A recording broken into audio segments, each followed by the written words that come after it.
they could have possibly moved that 600-ton stone 1,200 miles. Now, if it's only found there, and it's not found in Palestine unless God just zapped it there, see, or some demon dropped it, they had to have some technology to give it there. See, they didn't have ships that could float 600 tons. It had to come across water. Now, it doesn't make any difference about whether we can account for the technology of its appearance at the Temple of Baalbek. It's a foundation stone, except you have to figure out some way of getting it there. So this is not the first time. If you ever been in the Middle East, just talk about technology. This is not the first time that man's had technology. You see, they have hand-hewn pillars, not pillows, but pillars, hand drilled through and leaded down, see, so they wouldn't move. 30-foot pillar piece, hand drilled through, right through the middle, wouldn't be 2 centimeters off, and they pour hot lead down, see, in a 90-foot structure. Now, there's no known tool to them to drill, but all you have to do is go over and look and see. You see the lead in the hole on the broken pillar. 90 foot, 3 30-foot pillars drilled through. Why wouldn't Ray and I would want to do that? It'd take 2 days for us, and we're masters at this. Can you imagine the manpower? And if you were paying $20 an hour for a driller, you couldn't afford it. See, but when labor was free, all you had to do is get them to sleep and feed them. Why, then you could build all kinds of things. But when you have to start paying, see all the repercussions that man can't control? See, we want technology, we have technology. This is not the first technology, but it is true up to the 18th and 19th century. Now tell us truly, Tammy. Technology known to man in every culture, what was technology used for? Well, that's probably not false, but the present visible remains. Well, I want more specific. That's very good. You know, religious temples. I haven't got time to wait on you. Man spent his finest hours building religious before he had the edifice Rex. Now we have the edifice Rex. On religious temples. But 19th and 20th century. What's it have to do with the gospel? Again, most people you and I will come in contact with not only will not have any concern what Bill's going to do about microscopic physics. But if they're going to be alive, we're going to have to deal with technology. They can't be alive in the Western world, or in any world for that matter. 2 more things about that, about technology. Now, technology in war, we just mentioned that labor-saving devices for improvement. And why do we have war? Why we have war? So we can have peace. And in our world, as I mentioned to you from the information from our brothers down at Los Alamos, the strike capability at the present time on both sides, it would take 17 minutes. 17 minutes. 80% of the world would be dead. And in 24 hours, 10 to 12, these are computer predictions, 10 or 12% would not be able to survive the lethal dose when the wind shifts. 17 minutes, 8 out of 10 persons gone. If this strike capability. That's technology, isn't it? See, only morality tells man, people, so it's not chauvinistic, tells humanity what to do with capability. Capability is no guarantee that it will be constructively used. Like democracy is no guarantee of truth or peace. No guarantee of either truth or peace. But neither is communism or socialism or any other ism.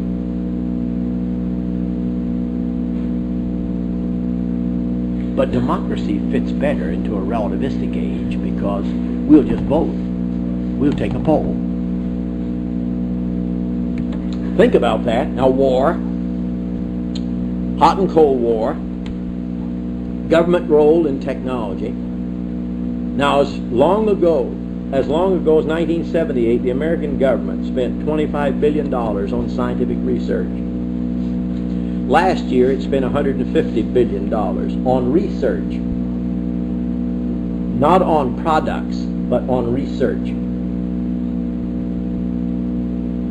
I mentioned this to you before, but one of the elders in the Church of Los Alamos had made 4 trips, hour at a time, to talk to the congressman in Washington, and flew back to Los Alamos. And he granted him $100 million in next year's budget, in the 1991 budget. $100 million. And it took 4 one-hour conversations with people that couldn't possibly have known what he was talking about. But see, then it doesn't take so long. See, when you don't know what he's talking about, it doesn't take so long to talk. But this is just one thing. See, one thing in one place. 100 million. Get us a million. Government's role, but then the government gets bigger. And who pays for the government? Taxpayers. So then you get all the private interest groups and rights emphasis in social and legal theory. See the ramifications of technology? We can't afford it. It'll have to stop. But that sounds conservative. That sounds like you're trying to throttle creativity. No, it must be controlled. In the finite universe, there is not infinite expansion possible. Any finite system cannot have infinite capacity, even in Congress or in class.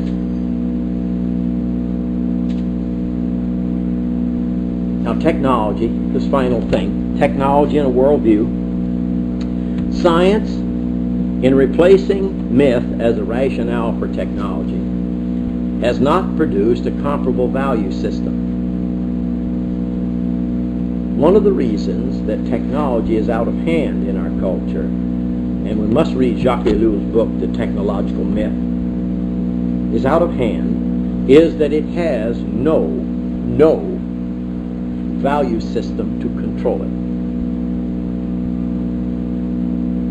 But then in our culture it says the scientists that are capable of creating things ought to be bright enough to make the right decisions, but we've heard that before. The brightest scientists since the Greeks were German scientists. Did they make the right decisions?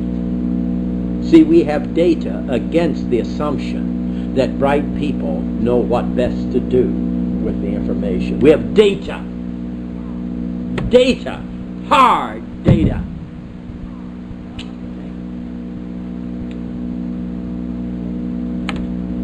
So what about the gospel? What about preaching and teaching? What about this year here in the cornfield? What difference would it make? What goal? What mission? What mission are we on? What does it have to do with science? The greatest thing that man has produced, science and technology, is all but out of man's control.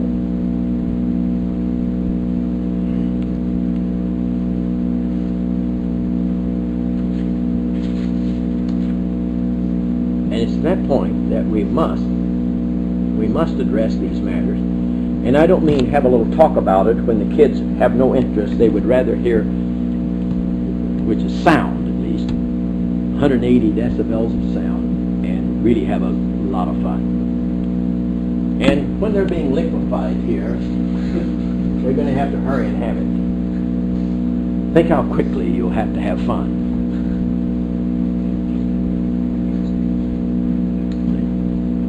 And at least they won't hear the bang. They'll be deaf from the music. I've asked repeatedly as I've crossed the lawn here in the past few days, I've asked people to tape they purchase these things as music, and I think you can make a case in the Supreme Court against that claim. But I said, would you make a tape of that so I would hate to think of only getting to hear that one time. That's not all of technology, but I want you to think about science and technology. And I want to turn to the Einsteinian revolution, and then we'll have a little report, and then we'll have a little break, and then I'll give you the final. Now, technology is not the same thing as science.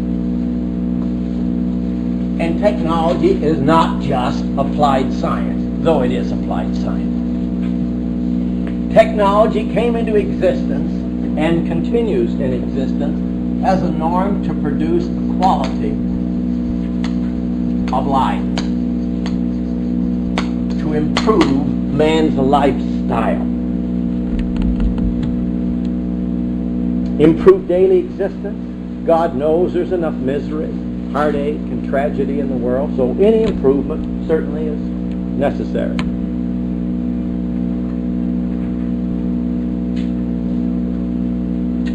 But in the world of Einstein,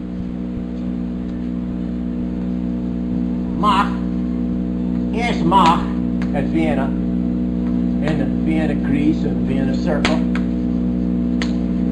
Ernst Mach was the leading German physicist in the bottom of the 19th century. And the father of the most emphatic statement of positivism up to that hour. Here's Mach. But you need his history of mechanics. It's a classical tool. If you don't have it, if you haven't read it, but there's Mach. In this world, Einstein's work comes to pass. Now, that's why I gave you a little timeline sheet. And Einstein's dates are 1879 to 1955. And I just want you not to forget July 26, 1945, the result of Einstein's equations resulted in the explosion on White Sands, Nevada. And scientists kneeled behind lead shields. When they stood up, they were in another world. It was one world when they kneeled down. It was another world when they stood up. Just seconds. They knew it'd be powerful, but they didn't have the foggiest notion how powerful. But then they began to see how powerful. July 26, 8:15. Man entered into a new age.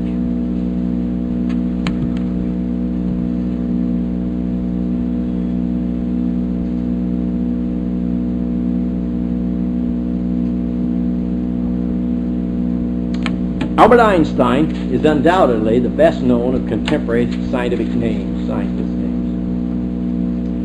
Now, there's been a lot of work done, but we're talking about the difference between incremental advancement, we've talked about that once or twice, and paradigmatic shift.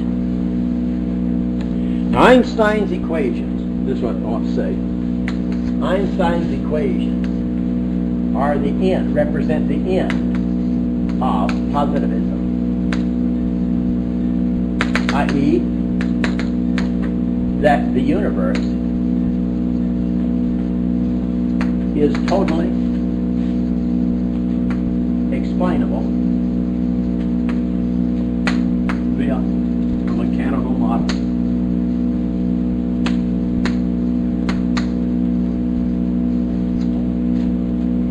That's the ultimate guts of the results of Einstein.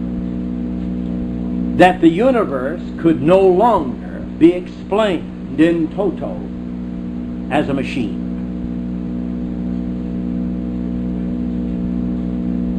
Now, those that work in science and have science degrees that are here know all the things that have been done, and if you're 30 minutes away from school, you're 2 years behind what's going on. So we're not discussing the most precise statement that comes from a paper that we haven't seen.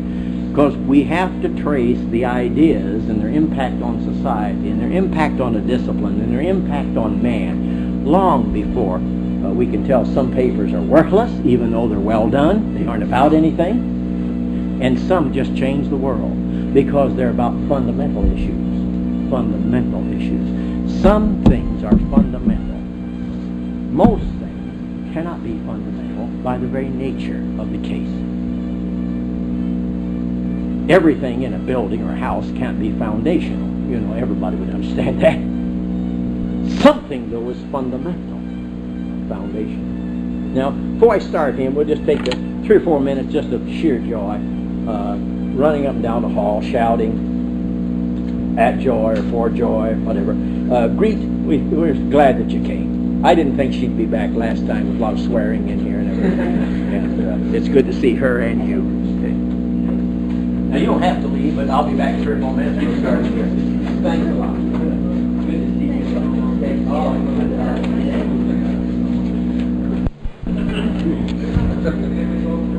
I see off New Mexico. I would have her put in a mental institute and never go to see her.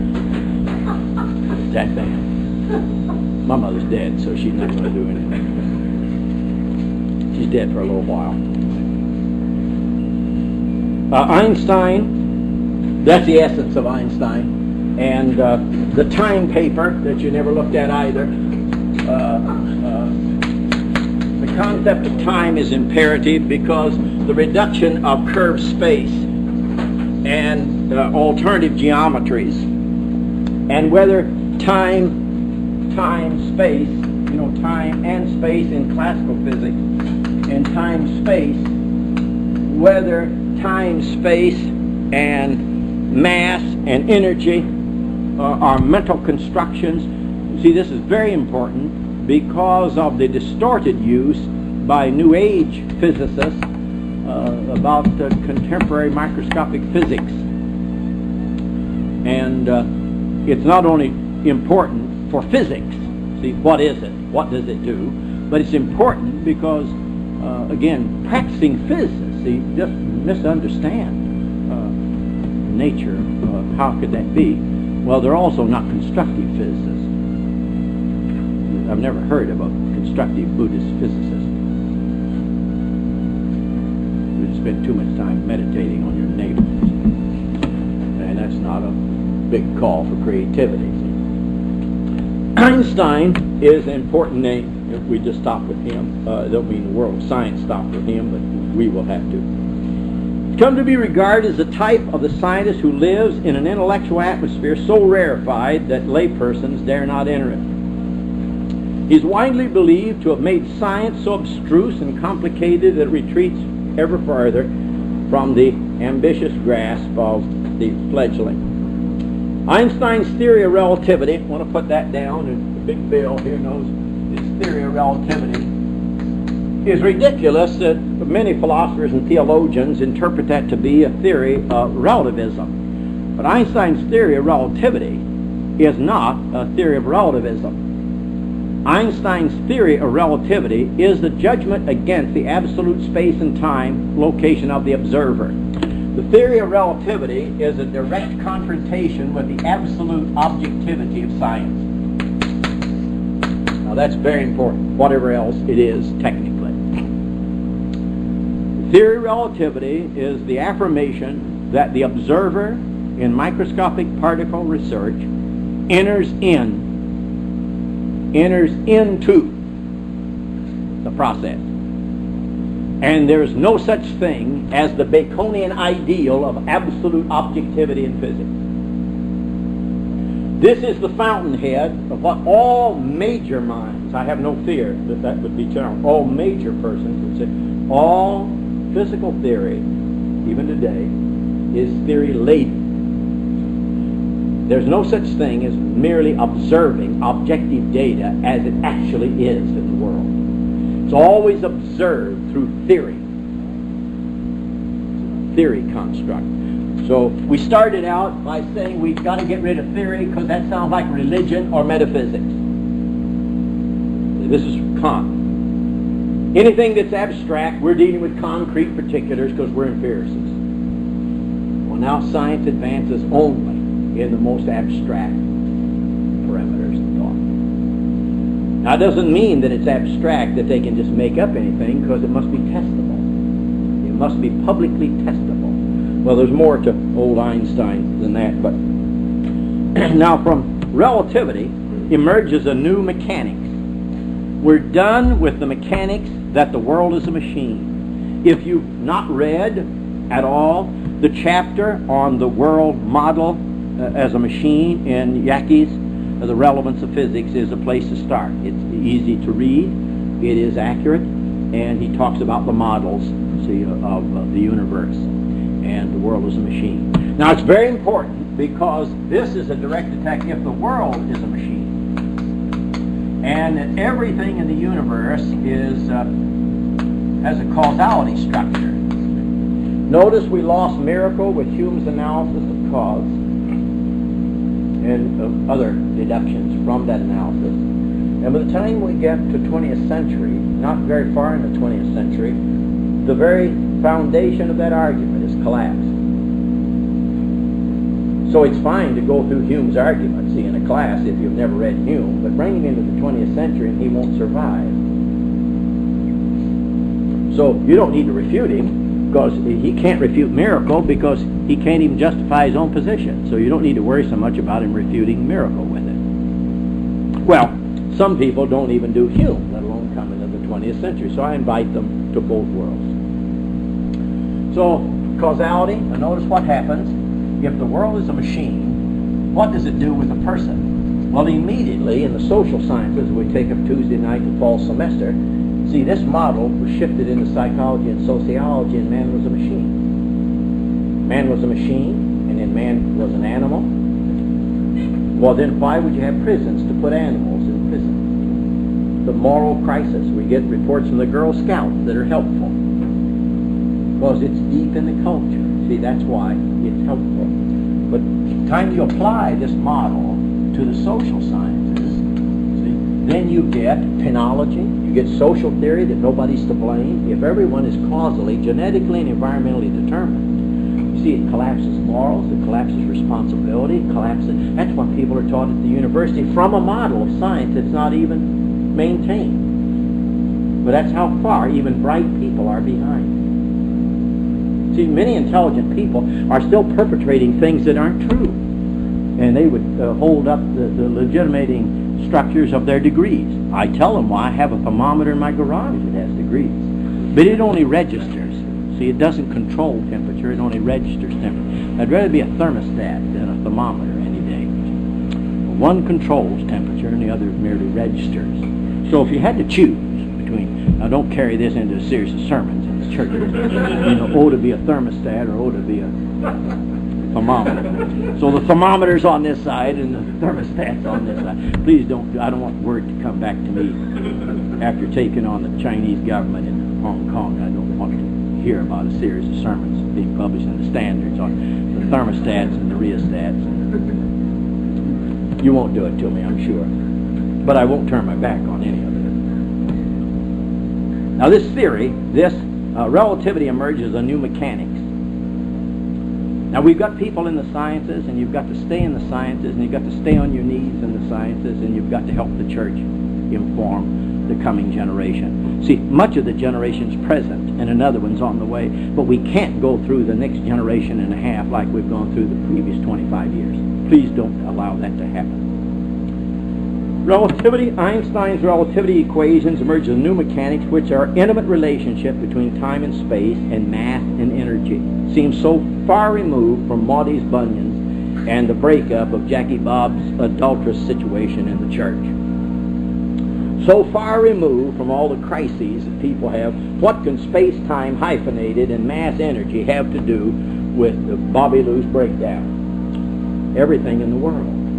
Because how you can put Humpty Dumpty back together again is contingent on the world structure in which the crisis occurred. This is why one can't maintain stability in a world until you consciously take hold of a worldview. You have to consciously, intentionally convert to a worldview. But we're not dealing just with information. Information never interprets itself. Einstein's theory requires that energy and mass being interchangeable. Now this is very important. Energy and mass. And in microscope, I was going to put some equations up. See, there's massless mass.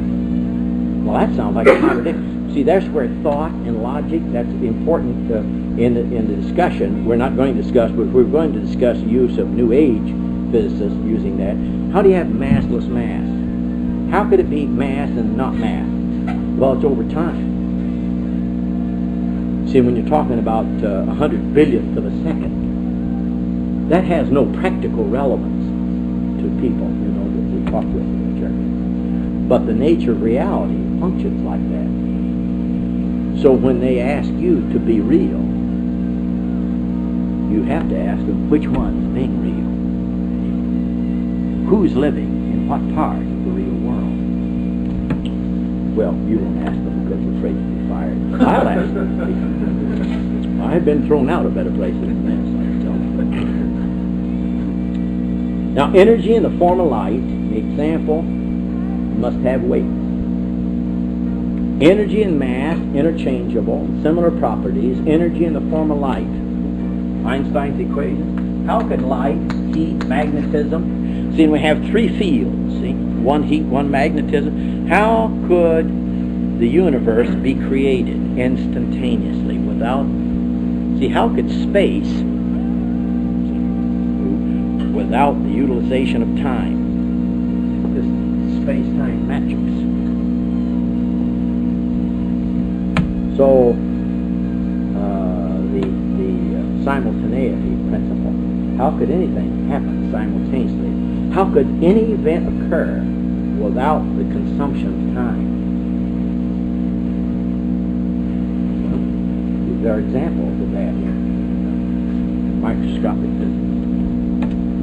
Now energy, mass, etc., will be deflected in a strong gravitational field during the eclipse of the sun in 1919. Can you imagine how far removed the churches were from what's going on in the world in 1919? And they couldn't figure out what this weird little German Viennese scientist was doing checking on eclipse. Well, he was checking the validity of the gravitational pull of light. See how impractical? It's just more impractical than Galileo's and Kepler's observation charts. What possible bearing would they have had on anybody's life today, tomorrow, Thursday night? None. See, it opens up a project. By the time science and technology takes over the world, it controls everybody's life, and it hits them and they don't even know what hit them. All they know that things aren't like they used to be. You ever heard anybody talk like that? In fact, never. It's never like it used to be. And that's over space and time. I said, well, I didn't know it. I said, don't worry about it then. Now, these triumphant demonstrations, Einstein, his observations startlingly confirmed his theory. Now, I harp on how impractical that was to people's daily existence. Highly impractical. These triumphant demonstrations have led to general acceptance of the theory of relativity, thus to modern physics. Properly, the 20th century may claim to add to the list of builders of world concepts Pythagoras, Copernicus, Newton, Einstein, and a Volkswagen full of others since then. But very few people contribute fundamental thought to anything. And then the others do PhDs replicating what that is. In fact, all the PhDs in major physics departments after 1970s was operating on discoveries in the 70s. And yet, in 20 years, there's been no breakthrough. Incremental. Have you been present when I talk about incremental? Most of those doctoral theses are incremental. But sometimes some ideas are paradigmatic. Every new idea is not paradigmatic, but some are. But all new ideas would be incremental, learn things. But if it's just incremental, that's evolutionary, it's empirical. And we learn by experience. When I started out saying, we not only don't learn by experience, I say we don't learn anything by experience. You see, it's so clear that most people learn error by experience. I wonder why the remark is even made, at the men's meeting or the watermelon bus. Because most things that most of us believe are demonstrably false. And the views are held with great tenacity. We hold views without any fear of refutation, without having the slightest evidential justification for holding. Old Einstein asked us not to be that way. Now, Einstein on the revolution in science, although the relativity revolution has become archetypical revolution in science for many historians, philosophers, sociologists, and practicing scientists at all levels, Einstein himself argued that his intellectual creation should be considered as a part. Now, this is why we're going to lock horns with him, if we had the time to lock horns with him. He did not believe that his insight was paradigmatic. Einstein himself thought that his was just an evolutionary, incremental advancement of physics. But since then, it is demonstrably the case that is a misreading of his own genius. It is not merely an evolutionary improvement of physics, rather than a revolutionary development in physics. Klein has given a perceptive analysis of the way in which Einstein has not actually created a new theory of light quanta, but had only proposed a hypothesis that could serve as heuristic. Now let me give you that word, because Peacock and Christians that practice science, and since Polanyi's Gifford Lectures, Michael Polanyi, his Gifford Lectures, The Post-Critical Mind, you ought to have this book, you ought to read this book. He's a molecular biologist, and it's like McGrath. See, Michael Polanyi was the influence of McGrath. He was a PhD in molecular biology, and he's one of the world's leading theologians, self-taught.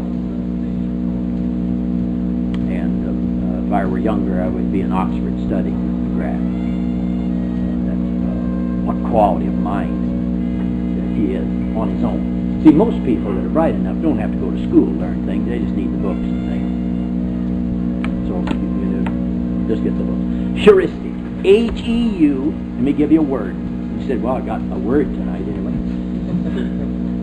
Heuristic. H-E-U-R-I-S-T-I-C. Heuristic. Now, I'm not talking about its grammatical form. But does anybody here, or does everybody here know what heuristic is?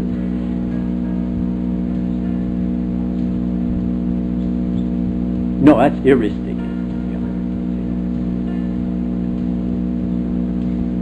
Now that's not false, Giant, but you're tall enough to give us more help than one more chance. Well, it's based on an assumption. Heuristic means that it is a presupposition. It's a direct confrontation that even the foundation of thought is provable. It's heuristic. We can't prove the foundation of thought, but you can determine the consequences of certain foundational judgments. All thought, everybody in every culture thinks from a foundation, and it's heuristic. It's an assumption. As long as you see it's an assumption, then don't assume that that's proven and everybody in the universe ought to have that viewpoint. Well, a heuristic guide in constructing new theory that was needed. That's what Einstein thought. In the paper in 1907, Einstein could legitimately argue that special relativity was no more than a heuristic principle in 1907. Heuristic principle.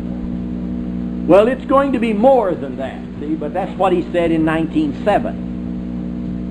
It follows that for Einstein, relativity could not constitute a paradigmatic revolution, although Einstein applied the word revolutionary to only one of his three great contributions of 1905. His fellow scientists, students, and collaborators and biographers have tended to agree with historians of science on the revolutionary quality of all three. But of the three creative papers, see, most people don't write any creative papers. He wrote three. See, 1905, 1907, 1919. He wrote a lot of papers, but he didn't advance. He was just doing what everybody already knew, see, in the other papers. Special relativity, one. Light quanta. So light is light travel. If light is the absolute criteria, the speed of light, does light travel in a straight line, or is light quanta leaps? What difference does it make? Why, using light to calculate distance, you'd have to know the mathematical what? None of those are false. you'd have to know the path, the orbit, how light travels. See, if it travels in a straight line, well, that calculation is one thing. If it travels in leaps, waves, then the equations are different. Well, who cares? Why, the books have statements based on light measurement that the sun, our sun, is 92 million miles. Not only how do you know that, but who cares? Your grandmother doesn't care. Huh? She's dead, that's why that rascal doesn't care. No, but do you see, calculating distant objects. See, so it's not just theoretical junk talk for, after school's out in the last class. What answer you give and what equations you give will be contingent on how it travels. So if that is the absolute norm of movement, then when it travels in a straight line, that's one thing. When it well, anyway, special relativity, light quanta, and Brownian movement. Anybody? We have physicists here, so what's a Brownian movement? Joe Brown moving. What? Yeah, they have to get some observational. See, it's an indirect observation of what you can't see. Okay? But later on, in Einstein's essay on Newton, he concludes with an expression of his belief that the general theory of relativity formed the last step in the development of the program of field theory. Field theory. What is field theory? Well, magnetism, heat, light, all forms of energy operate in field equations. Well, what is field theory? What do you think field theory may displace? Now, I don't want to have Bill to tell us, but what would field theory in microscopic physics displace? Classical theory of causality. See, the causality is like a billiard ball. You ingress force into an object.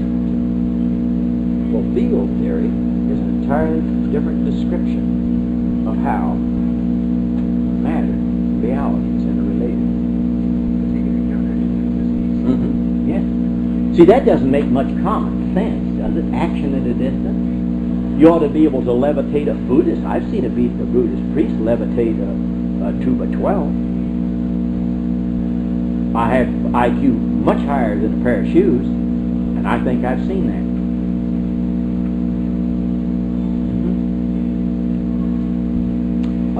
What's that mean? He's got? No. It doesn't mean that. It doesn't mean he's right. It means he can do it. Well, causality is one-to-one correspondence between force in a system and any an object and movement when the force is expended. See, then motion. And field theory, motion doesn't do what in microscopic physics? Motion, yeah, you do, It never stops. Motion never stops. That's what quantum physics is about. It's a description of the structure of an atom and the movement never stops. Well, it looks like it stops, doesn't it? Well, notice if certain things you say, well, this is a static view of the universe. It's a static view of God. No, there are things that maintain their identity, and yet their molecular structure is in constant motion. But that tree, the molecular structure of that tree or your shirt's in constant motion. But at the common sense level, it certainly doesn't look like it. Till it wears out, that's your shirt, isn't it? And it doesn't appear in the morning as a stalk of bananas. See, there is stability in the world, and the mind can transcend it and describe it. So how do you keep identity? See, in classical logic, law of contradiction, law of exclude middle, and law of identity, how do you know that an object is always itself? Well, it's over this kind of talk. It's always changing its form, but it's still what it is as an object. Because if it's not still what it is as an object, classical logic and its classification categories are what? Not only arbitrary, it's worse than that. And that's what happens with Eastern technique, attacking logic. See, it comes from talk that's, partly correct. field theory and causality, billiard ball model, everything that's real is in constant motion. But there's more to it than that. Would an atom then be considered to have life? See, this, we're not careful, but we treat atomists up to pantheism, and classical and contemporary. That's why people talk about life as pantheism. We've got to say the snake garters, and we've got to say the butterfly, and we've got to say the ants. We report 1,400 babies a day. We have taxpayers' expense. See, it's a life system. And therefore, you would never remove cancer tissue from a patient, because that's alive. See, even the genes of Schweitzer, who's a Buddhist, not a Christian, Buddhist, all of life, he wouldn't allow life slaughter operating with malaria, carrying mosquito. Why? Because he was alive while he was in there removing, doing operations. Well, that merely shows even the genius doesn't function on all burners. Do you see how important it is and how it comes that everything's alive, has value? Dogs and cats. Oh, they're wonderful. They're alive. No, I don't think dogs and cats are human beings. But in our culture, what's going on? Anything that's alive has equal protection for the law. Oh! Christopher. Okay, but if it's not alive, you'll call it even a rock sitting there. Oh, yeah, physically, it won't be an eternal setting. No, but now, in our movement, don't you believe that, if something is going to become extinct, then or I believe that that's like your shell. See, only for the ecosystem.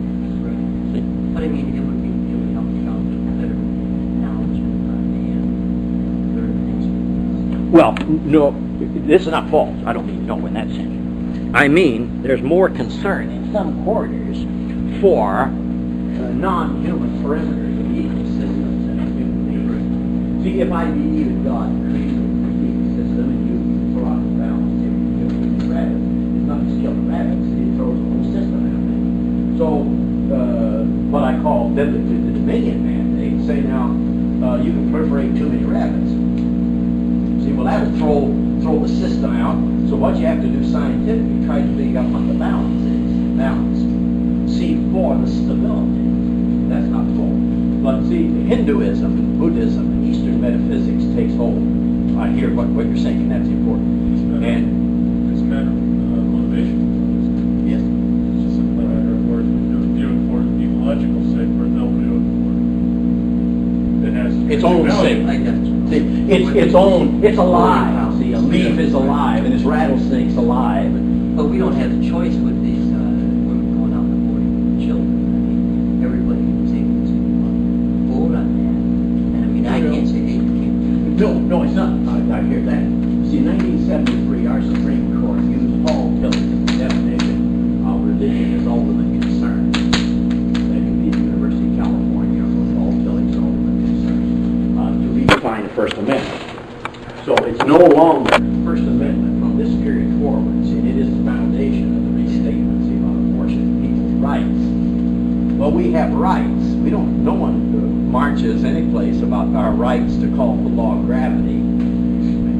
See, whole world views and in private interest groups. See, and pantheists can have just as much concern, see, for snail darters as a Christian. A Christian should be concerned for the balance. Or pouring poisons on the cornfield so you get more corn and the water supply down. See, Christian responsibility should respond to that, and it hasn't been the church. I hear this Catholic problem. Hasn't been as a voice. Now, individuals have spoken. It's been Buddhism, and Hinduism, Eastern thought. It's been instant nature. But see, nature is not autonomous. From a Christian viewpoint or from a scientific viewpoint. Nature can't balance itself. Nature will get out of hand. See, just naturally. So, a Christian viewpoint, but the problem with the church is that it has not addressed that. Others address it, and then it's like the cow's tail. The cow's tail is almost always behind. Just practically always, unless there's a genetic aberration. So it's a tragedy, because we have guidelines. See, this is not little Sunday school verses that you memorize to get a beanie, see, or something. The point is, To get a religious candy bar. these same people who go out and get Yeah, an it's time to go abortion have no problem with screaming about, hey, let's watch out for these animals. Jar Jar Gabor's got a fur coat, Damn her to hell, but make sure that I maintain my right to kill my baby. Oh, well, no, you got all these. Yeah, you can't have a fur because, responsibility in the Dominion Mandate, it's either addressing it from a biblical paradigm or to get addressed from some other paradigm. The tragedy in the West in the 60s and 70s and 80s, and still with us, is that the people with the most mouth are generally not the Christians that already have a vested interest in creation. We're responsible for creation. We should have already addressed it. But American free enterprise and private property has intercepted that. This is mine. It's not. No, your property is hooked to the system. Now, neither socialism nor communism nor any other, but responsible. Responsible. Well, most people are so privately responsible. They're only responsible for themselves or their own family. But the church, Christianity, should be responsible to God. Is responsible to God. So what God does in His providence, when the church doesn't address it, He'll even use